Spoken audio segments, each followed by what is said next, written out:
চাচা স্টুডেন্ট আমাদের শাহজাহান কেন রংপুর কোথায়? রংপুর বিদেশে,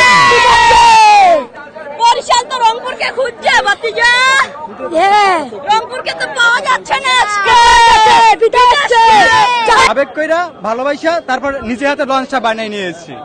আর আমাদের ইচ্ছা লঞ্চের বিনিময়ে কাপ নিয়ে যাবো বরিশালে। কথা নাই ভাই, কথা তো রংপুর আমাদেরকে যেভাবে বলেছে যে বরিশালে লঞ্চ ধাক্কাতে যাত্রীরা আতঙ্কে আছে, তো আমরা এই থেকে অনেক কষ্ট পেয়েছি এবং আমরা কোনো কষ্ট নাই, আমরা বরিশাল গেল কাপ করে কাপ নিয়ে বরিশাল কাপ করে বরিশাল লঞ্চে করে এবার নিয়ে যাবো। মোরা বরিশাল কাপ এবার লইয়া যাবো লঞ্চের সাথে কইরা, কেউ উঠাইতে পারবে না ইনশাআল্লাহ। বললো পালে আমগুলো ডুববে না, তোমার কোনো সম্ভাবনা নাই, লঞ্চের তুলনায় সবকিছু উড়ে যাবে।